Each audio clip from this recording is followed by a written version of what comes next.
بسم اللہ الرحمن الرحیم بسم اللہ الرحمن الرحیم الموازنہ محسنات لفظیہ ہمارا موضوع بحث تھے۔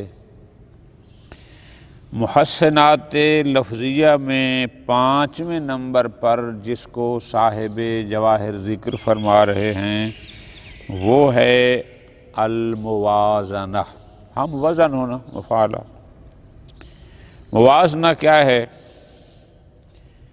کہ دو جملوں کے آخری کلمے، یعنی اس جملے کا آخری کلمہ اور اس جملے کا آخری کلمہ، دو فکروں کے آخری کلمے ہم وزن ہوں لیکن دون التکفیہ، البتہ حرف آخر ان کا ایک جیسا نہ ہو۔ اس کا حرف آخر کوئی اور ہے، اس کا اور ہے، اگرچہ آخری حرف کے لحاظ سے ایک جیسے نہیں ہیں لیکن وزن کے لحاظ سے دونوں بالکل ایک جیسے ہیں۔ گزارش کی تھی کل کے درس میں بھی کہ اشعار میں آخری کلمے کو قافیہ کہتے ہیں، نثر میں آخری کلمے کو فاصلہ کہتے ہیں۔ تو یعنی نثر میں جہاں دو فکروں کا آخری کلمہ ہم وزن ہو لیکن آخری حرف وہ حرف روی جس کو ہم کہتے ہیں وہ ایک جیسا نہ ہو، اس کو کہتے ہیں موازنہ۔ یہ بھی محسنات لفظیہ میں سے ہے۔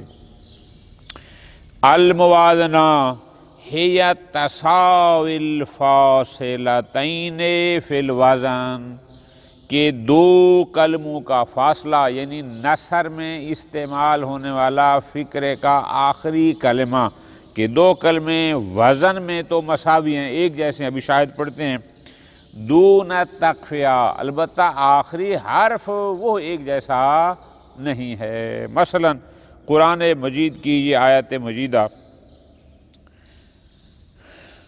وَالنَّمَارِقُ مَصْفُوفَةٌ، اور ترتیب سے رکھے ہوئے تکیے ہوں گے، وَزَرَابِيُّ مَبْثُوثَةٌ، اور نفیس فرش بچھے ہوئے ہوں گے۔ اب ہمارا محل شاہد کیا ہے کہ یہ مصفوفہ اور مبثوثہ، اب وزن کے لحاظ سے یہ دونوں متفق ہیں، مبثوث اور مصفوف ایک جیسے ہیں دون تکفیہ، لیکن آخری حرف کیوں مصفوفہ، مصفوف میں آخر میں فا ہے جبکہ مبثوث میں آخر میں سا ہے، 3 نقطے والی۔ تو اگرچہ یہ تکفیہ آخری حرف کے لحاظ میں ایک جیسے نہیں ہیں لیکن مصفوف اور مبثوث، مصفوفۃ یا مبثوثہ وزن کے لحاظ سے ایک جیسے ہیں۔ اس کو محسنات بدیعیہ لفظیہ میں شمار کیا جاتا ہے اور اس کا نام رکھتے ہیں الموازنہ۔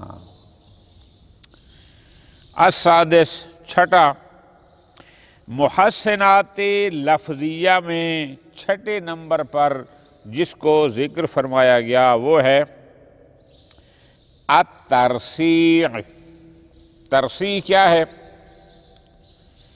کہ دو لفظ، ذرا غور کرنا، دو لفظ وزن کے لحاظ سے بھی متفق ہوں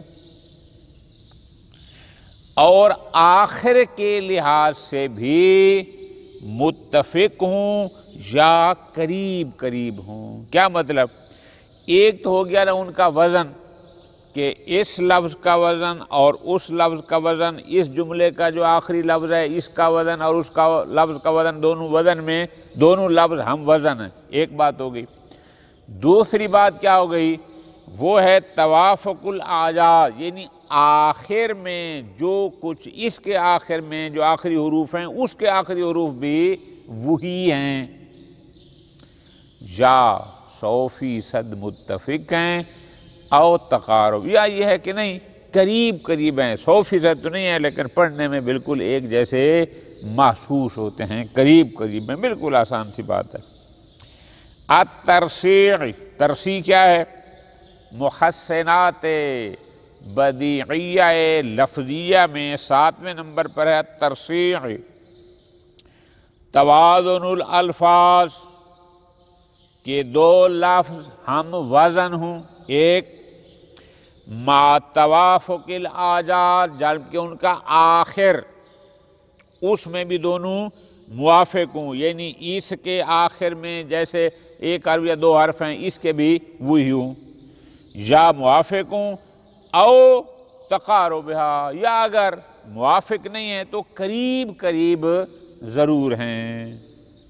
آسان سی مثال، قرآن مجید اس کا سب سے بڑا شاہد، آیت مجید ہے سورہ انفطار کی، ان الابرار لفی نعیم، نیکی پر فائز لوگ نعمتوں میں ہوں گے، وَإِنَّ الْفُجَّارَ لَفِي جَحِيمٍ، اور بدکار جہنم میں ہوں گے۔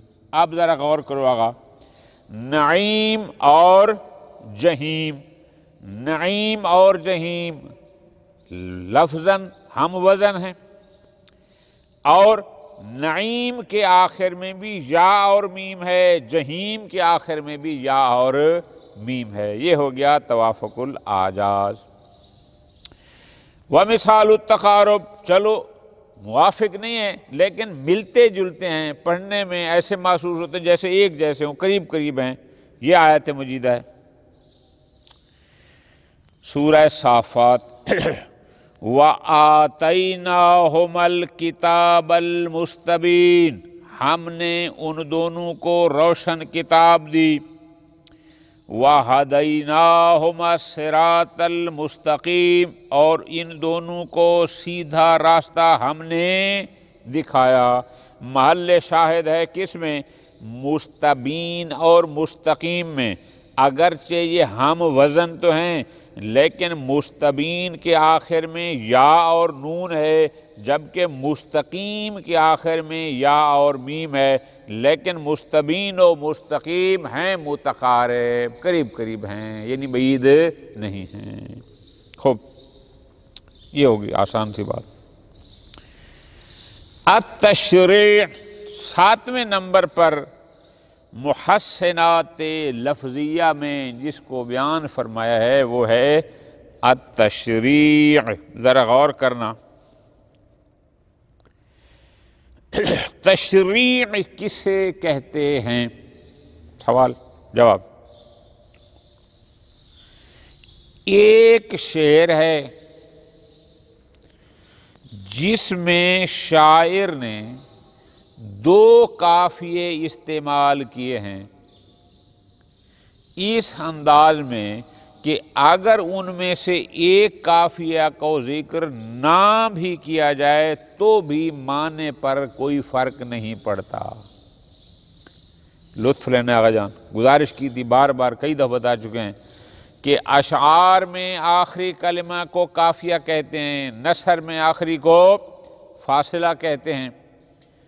شاعر نے اپنے شعر میں 2 قافیے استعمال کیے ہیں، لیکن انداز اس کا ایسے ہیں کہ اگر ان میں سے صرف ایک کو استعمال کریں اور ایک کو نہ بھی کریں تو بھی شعر کے معنی پر کوئی فرق نہیں پڑتا۔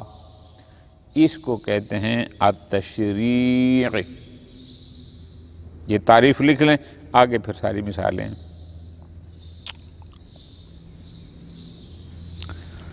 التشریع ہوا بناء البیت علی قافیتین، کہ شاعر نے شعر کہا لیکن اس شعر میں 2 قافیے رکھے ہیں۔ اچھا، پھر انداز کیا ہے؟ انداز یہ ہے یصح المعنی عند الوقوف علی کل منہما، ان 2 میں سے جس قافیہ پر بھی اکتفا کر لیں معنی پھر بھی صحیح ہے، معنی پر کوئی فرق نہیں پڑتا۔ اگرچہ اس نے دو قافیے ذکر کیے ہیں، لیکن اگر ان میں سے ایک قافیہ پر اکتفا کر لیں، ایک کو ذکر نہ بھی کریں، تو بھی معنی پر فرق نہیں پڑتا۔ اس کو کہتے ہیں التشریح، یعنی محسنات بدیعیہ لفظیہ میں سے یا علم بدیع میں اس کو کہا جاتا ہے التشریح۔ کقول شاعر، حریری کا شعر ہے، مقامات حریری میں آئیے، اس کا پہلے گزارش ہو چکی ہے، ذرا غور کرنا گا۔ یا خاطب الدنیا الدنیا انہا شرک الردى وقرارہ الاقذار دار متى ما اضحکت فی یومها ابکت غدا تبا لها من دار واذا اذل صحابها لم ينتفع منه سدى لجهامه الغرار غاراتها لا تنقضي واسيرها لا يفتدى بجلائل الاخطار۔ یہ مقامات حریری کے اشعار ہیں۔ خاطب، خاطبہ، جن لوگوں نے لمحہ پڑھی ہوگی اس میں ایک آتا ہے خطبہ۔ خطبہ ہوتا ہے خواستگاری کرنا، رشتہ مانگنا، یہ اس میں سے ہے۔ شرک، منجد میں آپ دیں گے، شرک کہتے ہیں جال کو، جو شکار کرنے کے لیے جال استعمال کو شرک کہتے ہیں۔ خوب۔ ردا موت، قرار جگہ، اقذار اگر قاف دو نکتی والی ہو تو یہ قذارت گندگی۔ یا خاطب الدنیا الدنیا، دنیا یعنی پست، اے پست دنیا کو چاہنے والا، اے پست دنیا کی خواستگاری کرنے والا، آپ نے مرادی ترجمہ لینا ہے۔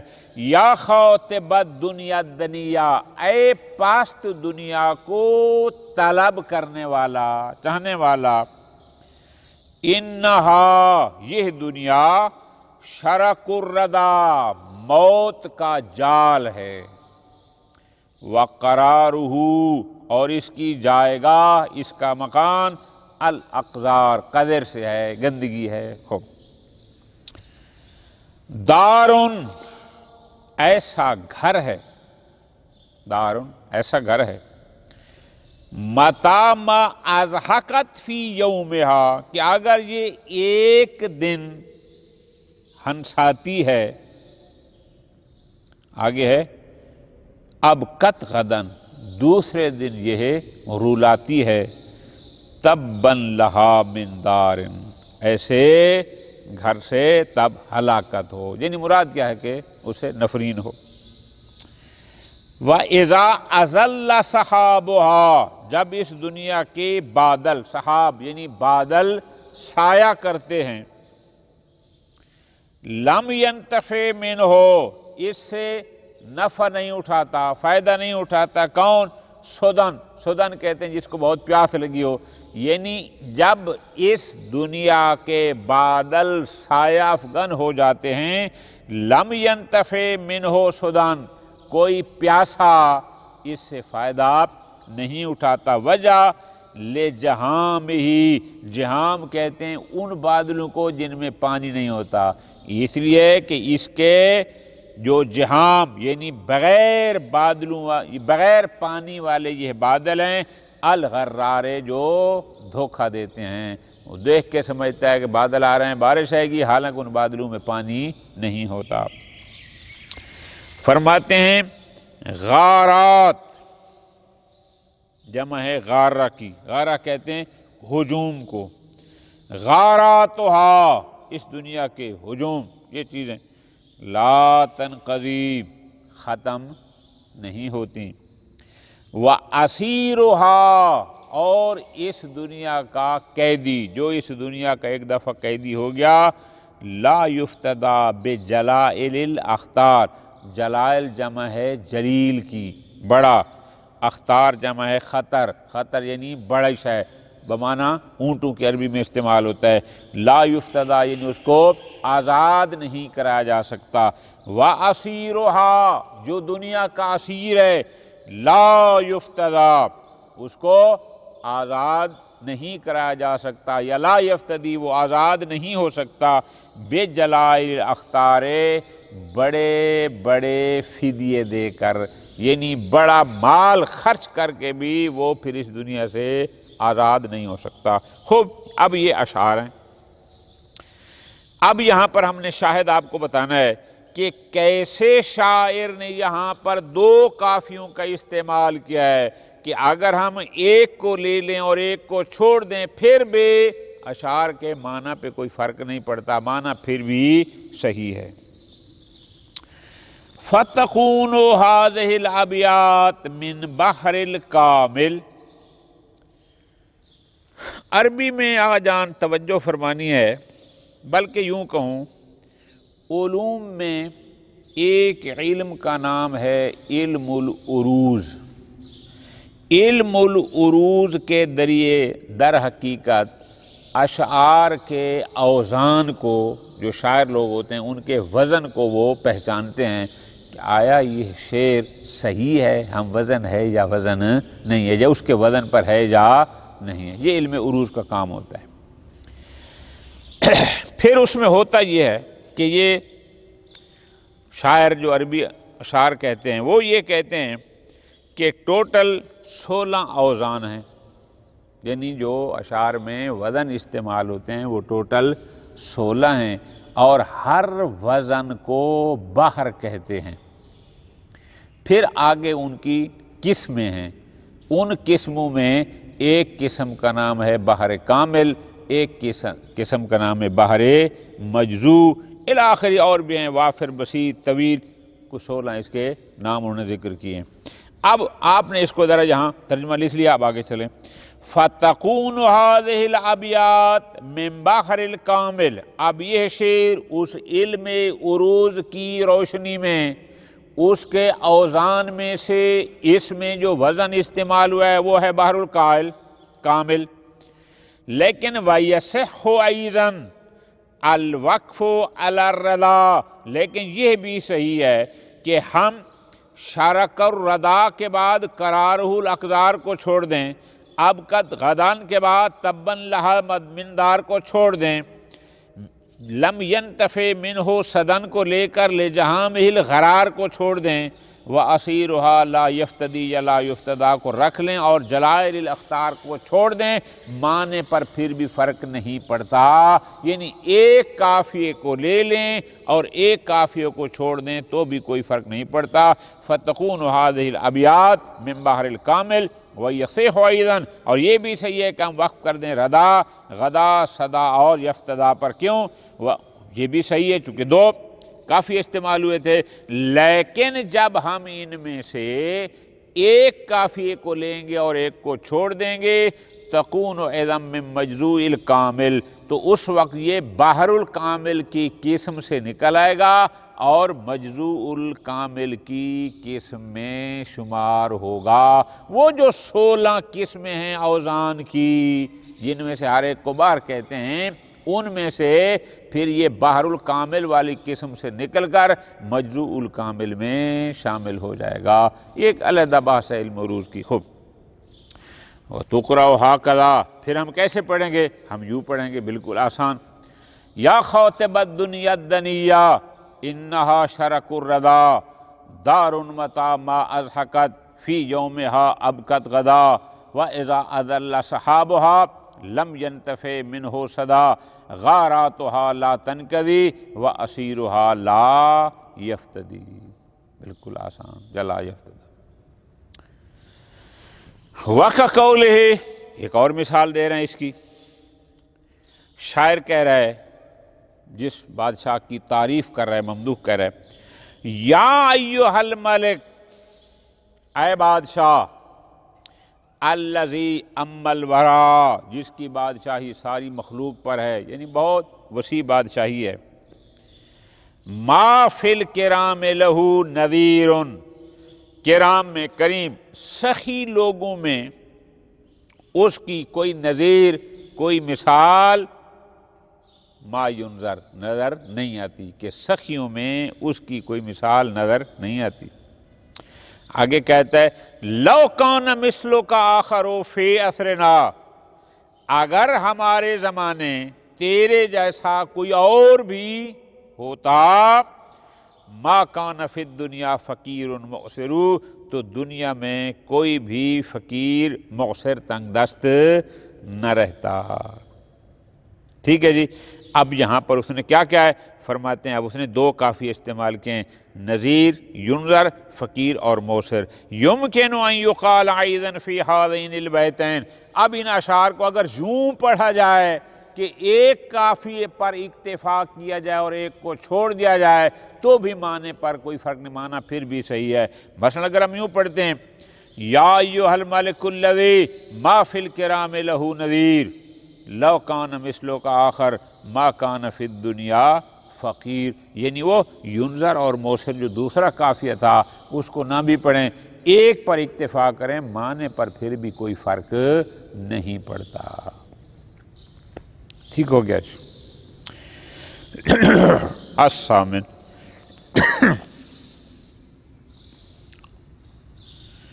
لزوم ما لا یلزم، کوئی شاعر اپنے شعر کے قافیہ کے آخری حرف سے پہلے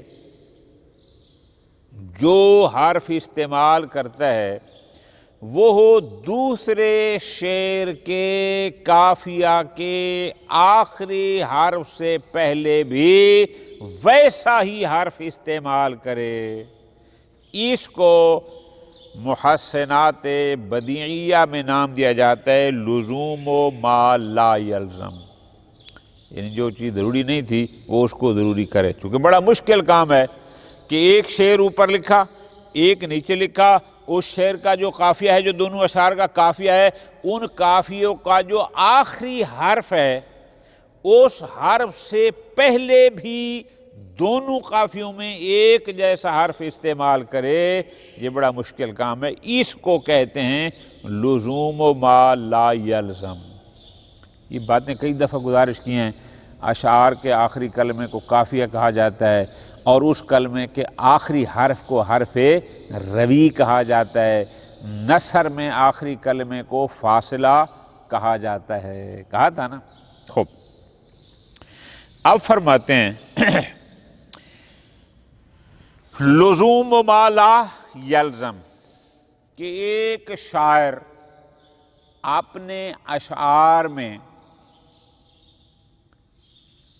قافیہ میں استعمال ہونے والے کلمہ کے آخری حرف، جس کو حرف روی کہتے ہیں، آخری حرف سے پہلے بھی ایک جیسا حرف استعمال کرے، اس کو کہتے ہیں لزوم ما لا یلزم۔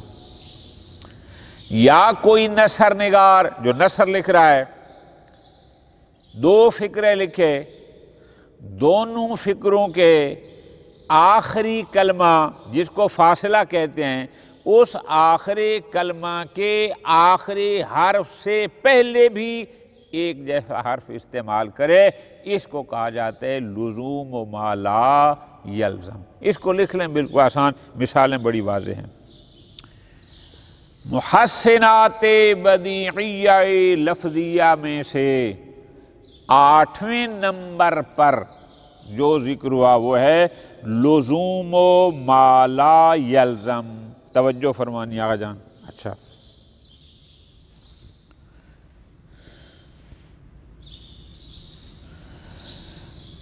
لزوم ما یلزم کیا ہے؟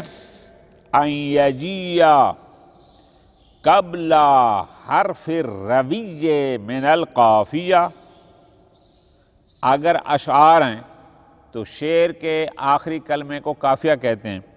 فرماتے ہیں شعر کے قافیہ میں اس کے حرف روی سے پہلے، حرف روی بار بار کہا ہے، حرف روی یعنی آخری حرف کہتے ہیں، شعر میں استعمال ہونے والے آخری کلمہ کی آخری حرف کو حرف روی کہتے ہیں، شعر کے آخری کلمہ کو قافیہ کہتے ہیں۔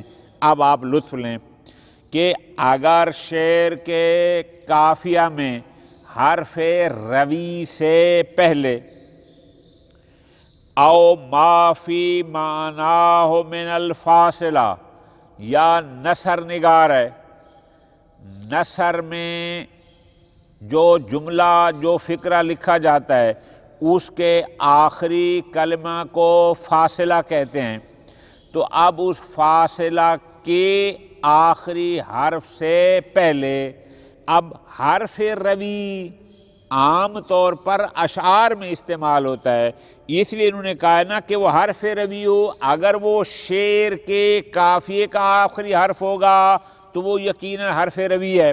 آگے فرمائے او معافی معنی ہو یا حرف روی کے معنی میں ہو، چونکہ نثر میں حرف روی نہیں ہوتا، حرف روی اشعار میں ہوتا ہے، لیکن بہرحال نثر میں بھی اس کے آخری کلمہ جس کو فاصلہ کہتے ہیں اس کے آخری حرف سے پہلے لایا جائے، کیا لایا جائے؟ بما لیسا بلازم، جس کا لانا ضروری نہیں تھا لیکن ویسا ہی لایا جائے، کس میں؟ ما لیسا بلازم فی التقفیہ، جو تقفیہ میں یعنی ایک جیسا ہونے میں ضروری نہیں تھا۔ کیوں؟ چونکہ تقفیہ آخری حرف اس کا بھی وہی تھا، اس کا بھی ہے، اس میں حرف فرق نہیں پڑتا، لیکن ایک لایا جائے۔ فرماتے ہیں وَيُلْتَزَمُ، لیکن یہ ضروری ہے کہاں پر؟ فی بیتین، اس کے لیے کم از کم 2 شعر ہوں، او اکثرا یا 2 سے زائد ہوں نظم میں، او فاصلتین یا 2 فاصلہ یعنی 2 فکروں کے 2 آخری کلمے ہوں یا اس سے زیادہ۔ قرآن مجید کی آیت ہے سب سے بڑی شاید، فَأَمَّا یتیما فلا تقہر، لہذا آپ یتیم کی توہین نہ کریں، وَأَمَّا السَّائِلَ فَلَا تَنْهَرْ، اور سائل کو جھڑکی نہ دیں۔ محل شاہد کیا ہے؟ تقہر اور تنہر، اگرچہ آخر میں دونوں کی را تھی لیکن اس کے باوجود اس را سے پہلے بھی ہا کو لایا گیا، اور تقہر میں چونکہ را سے پہلے ہا تھی، تنہر استعمال کیا گیا، وہاں بھی را سے پہلے ہا تھی۔ اس کو کہتے ہیں لزوم و ما لا یلزم، کہ 2 جملے ہیں، دونوں جملوں کا جو فاصلہ ہے تقہر اور تنہر، اس کے آخری حرف سے پہلے دونوں میں ہا کا استعمال ہوا، یعنی ایسا استعمال، اس کو کہتے ہیں، یہ محسنات بدیعیہ لفظیہ میں سے ہے۔ وَقَقَوْلِ الطُّغْرَاءِ فی اول لامیتہ المشہورہ، ایک عربی نے قصیدہ لکھا تھا، اس نے اس کا نام رکھا تھا لامیۃ العرب۔ پھر ایک ایرانی تھا طغرائی، اصفہان کا رہنے والا، اس نے مقابلے میں ایک قصیدہ لکھا، اس کا نام رکھا لامیۃ العجم۔ یہ اصفہان کا تھا، کہتے ہیں کہ یہ اپنے زمانے میں جب جوان تھا تو یہ حکومتوں بھی رہا ہے، وزیر مشیر بھی رہا ہے، آخری پتہ نہیں کیا، پھر جب بوڑھا ہو گیا تو اس کے بعد جب وہ چیزیں چھوڑ دیں پھر اس نے ایک قصیدہ لکھا، اصالت الرعی سانتنی عن الخطل۔ خطل عربی میں آپ دیکھیں گے لغت میں خطل کہتے ہیں الکلام الفاسد، فاسد کلام، زیادہ بولنا، بیہودہ گوئی، لغو بات، غلط بات۔ وحلیت الفضل زانتنی لدى العطل، عطل ویسے کہتے ہیں عطلت المرأۃ، جب عورت اتنی بوڑھی ہو جائے کہ اب وہ زیورات پہننا چھوڑ دے اس کو، لیکن عطل خالی من الادب، جو ادب سے خالی، اس کو بھی کہتے ہیں، اس کے بہت سارے معنی وہاں درج ہیں۔ بہرحال فرماتے ہیں اصالت الرعی، رائے کا اصیل، درست ہونا، یعنی صحیح رائے کا ہونا، بنیاد کا صحیح ہونا، یوں بھی آپ معنی کر سکتے ہیں کہ مضبوط رائے، مضبوط فکر۔ سانتنی، میری اس درست اور مضبوط فکر نے، سانتنی، سانا یہ سن ہوتے ہیں محفوظ کرنا، مجھے محفوظ کیا، عن الخطل، فاسد کلام سے۔ غلط باتوں کرنے سے میری اس صحیح سوچ اور صحیح فکر نے مجھے محفوظ رکھا، کیونکہ میری بنیاد ٹھیک تھی، مضبوط تھی، لہذا میں فاسد اور لغو گفتگو سے اس نے مجھے محفوظ رکھا۔ وحلیت الفاضل، اور فاضل کے زیور نے، یعنی مراد علم کے زیور نے، جو 2-4 لفظ میں پڑھا تھا اس کے زیور نے، زانتنی، مجھے مزین کیا، لدل عاطل، جب میں، اب اس کے دونوں معنی کے، جب میں معطل ہو گیا، جب میں بوڑھا ہو گیا، میرے پاس حکومت نہیں ہے، میں وزیر مشیر بھی نہیں ہوں، میرے پاس عہدے بھی نہیں ہیں، لیکن پھر بھی حلیت الفاضل، اس علم کے زیور نے مجھے مزین رکھا۔ یا لدل عاطل، یہ بھی کہتے ہیں کہ جو خالی آزادب لوگ ہوتے ہیں، جو ان پڑھے لوگوں نے، ان میں بھی میرے اس علم کی زینت نے مجھے مزین رکھا۔ محل شاہد کیا ہے؟ خطل اور عطل، یعنی لام سے پہلے خطل میں بھی طا اور عطل سے پہلے لام سے طا۔ اب آپ کہیں گے پیچھے تو آپ نے کہا ہے کہ کم از کم 2 شعر ہونے چاہیے، یہ تو ایک شعر ہے، تو آپ کو جواب دیں گے چونکہ یہ پہلا شعر ہے، تو اگر 2 شعر یہ درمیان میں کہیں ہوتا پھر یہ ہمارا محل شاہد نہیں تھا۔ چونکہ پہلا شعر ہے تو اس کا پہلا مصرع بمنزل 1 بیت کیا ہے اور دوسرا مصرع یہ بمنزل 1 بیت کیا ہے، اس لیے اس کو محل شاہد قرار دیا گیا۔ ایک اور شعر ہے وہ بھی اسی جیسا، یا محرکن بالنار وجہ محبی، محرک احراق سے، آئے وہ جو اپنے محب، اپنے چاہنے والے کے چہرے شو کو آگ سے جلانے والا ہے۔ محرک احراق، آگ سے جلا رہا ہے۔ محلن، ٹھہر جا، رک، فَإِنَّ مُدَامِعِي، مدام یعنی میرے آنسوں، مدامعی میرے آنسوں، تطفی ہے اس کو بجھا دیں گے، او اطفا یطفی تطفی ہے یعنی اس کو بجھا دیں گے۔ آگے کہتے احرق بہا جسدی، تو اس کے ذریعے میرے جسم کو جلا دے، وکل جوارحی، اور میرے تمام اعضاء و جوارح کو جلا دے، لیکن وحرص علی قلبی، لیکن میرے دل پر حرص کر، مراد کیا ہے؟ یا سین کے ساتھ ہوگا یعنی اس کی حفاظت کر، سواد کے ساتھ ہوگا حرص کر، مراد کیا ہے؟ لیکن میرے دل کو بچا، کیوں؟ سب کچھ جلا دے، دل کو بچا، کیوں؟ فَإِنَّكَ فِيهِ، چونکہ اس میں تو رہتا ہے۔ اب محل شاہد کیا ہے؟ تطفیہ اور فیہ۔ اب دیکھو ہا سے پہلے یا اور فا، فیہ میں بھی ہا سے پہلے یا اور فا، یہ ہوتا ہے کہ دونوں کا آخری حرف ہا تھا لیکن اس کا ماقابل بھی دونوں کافیوں میں ایک جیسا ہے۔ وَقَدْ يُلْتَزَمْ أَكْثَرُ مِنْ حرف، یہ تو ہے نا بسا اوقات ایک حرف ہے، اب فرماتے ہیں بسا اوقات ایک حرف سے زیادہ بھی لگائے جاتے ہیں، یعنی قافیہ کے حرف روی سے قابل ایک سے زائد حرف ایک جیسے دونوں قافیوں میں استعمال کیے جاتے ہیں، یہ بھی لزوم ما لا یلزم کی قسم ہے۔ کل وشرب الناس علی خبرا، کل کھا، وشرب پی، الناس لوگوں کو، اب ظاہر بندوں کو تو بندہ نہیں کھاتا، مراد کیا ہے کہ ان لوگوں کے ساتھ اٹھ بیٹھ، ان کے ساتھ کھانا پینا کر، علی خبرتن، خبرہ اختبار، چیک کرنے کے لیے، ان کو دیکھنے کے لیے ان کے ساتھ اٹھ بیٹھ کھا۔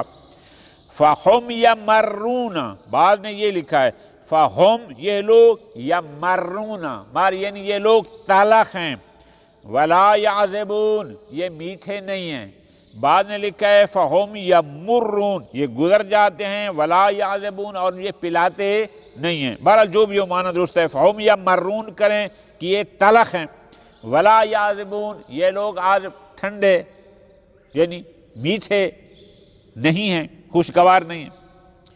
وَلَا تُصَدِّقْهُمْ إِذَا حَدَّثُوا، جب یہ بات کریں ان کی تصدیق نہ کر، کیوں جی؟ فَإِنَّهُمْ، یہ لوگ، مِنْ عَهْدِهِمْ، اپنے اصل عہد سے یعنی قدیم سے پہلے سے ہی یکذبون کاذب ہیں، جھوٹے ہیں۔ ہمارا محل شاہد کیا ہے؟